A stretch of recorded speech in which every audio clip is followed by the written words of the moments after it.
Ejemplo de función polinómica. Vamos a realizar el estudio completo de una función polinómica para llegar a su representación gráfica. Ejemplo. Realizar el estudio completo de la función y igual a x al cubo menos 3x menos 2. Primero, el dominio.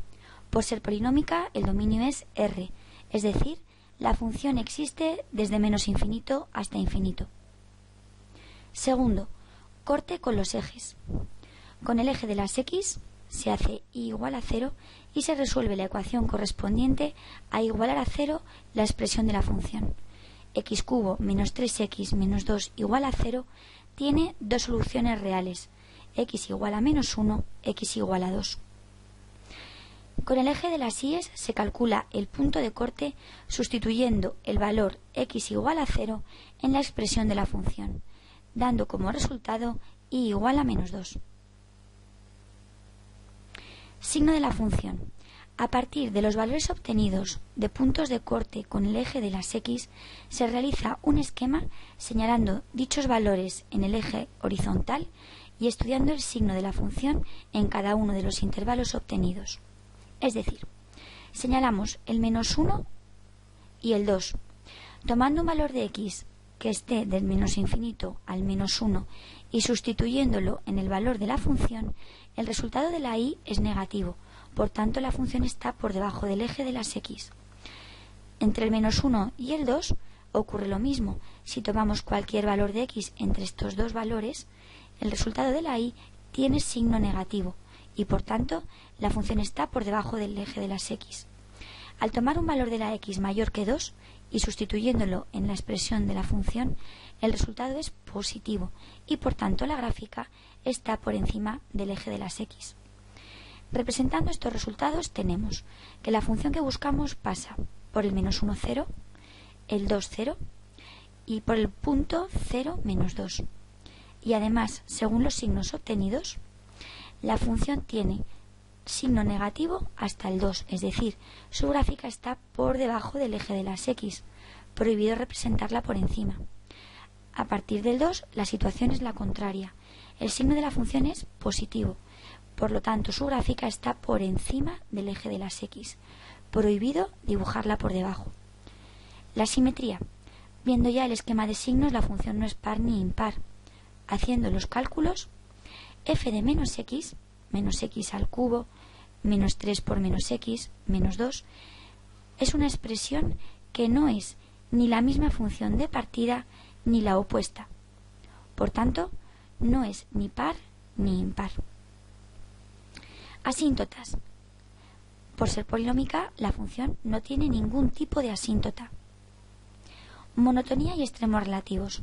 Calculamos la primera derivada, y' igual a 3x al cuadrado menos 3 y se iguala a 0, obteniendo como resultados de la ecuación x igual a más 1 y menos 1, valores que señalaremos sobre el eje horizontal para ver el signo de la primera derivada en cada uno de los intervalos obtenidos.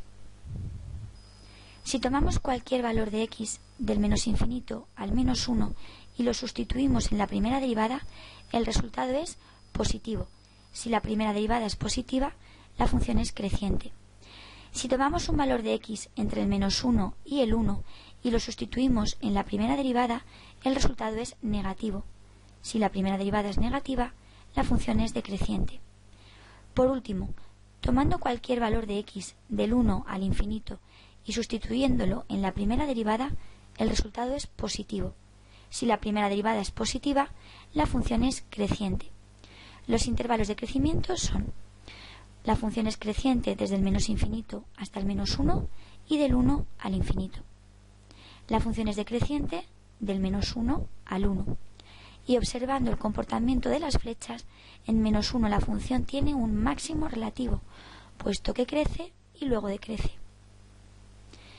El máximo relativo se calcula sustituyendo el valor x igual a menos 1 no en la primera derivada, sino en el enunciado de la función.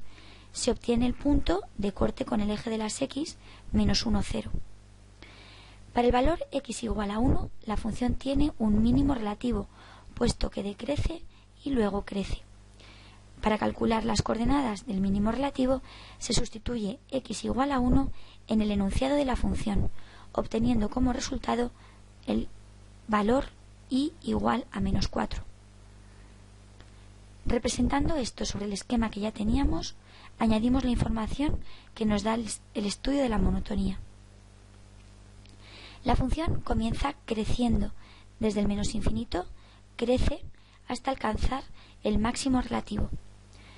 Después decrece y crece hasta el final, por lo tanto sabemos que el final de la función es en el infinito. Además hemos obtenido que tiene un máximo relativo en el punto menos 1, 0. No podía ser de otro modo. Sube hasta ese valor y luego tiene que bajar, puesto que estaba prohibido representar la función encima de este valor. Y por último, hemos obtenido el valor 1 menos 4, el mínimo relativo de la función. La curvatura y los puntos de inflexión. Calculamos la segunda derivada, es decir, la derivada de la derivada. Y segunda igual a 6x. Si igual a 0, se resuelve la ecuación correspondiente y ese valor x igual a 0 es el candidato a ser punto de inflexión. Para estudiar la curvatura, se realiza un esquema señalando este valor, el 0, y se estudia el signo de la segunda derivada a ambos lados del 0. Si sustituimos la x por un valor negativo, 6 por negativo es negativo. Segunda derivada negativa, la función es cóncava hacia abajo. Si sustituimos la x por un valor positivo, 6 por positivo es positivo. La segunda derivada es positiva y por tanto la función es cóncava hacia arriba. En el 0 la función presenta un punto de inflexión, puesto que en ese valor la función cambia de curvatura. La función es cóncava hacia abajo del menos infinito al 0, cóncava hacia arriba del 0 al infinito y presenta un punto de inflexión en el punto de coordenadas 0, menos 2. Ese punto que habíamos obtenido como punto de corte con el eje de las íes, ahora sabemos que es un punto de inflexión, un punto en el que la función cambia de estar abierta hacia abajo a estar abierta hacia arriba. Como resultado de todo el estudio realizado, tenemos la siguiente representación gráfica.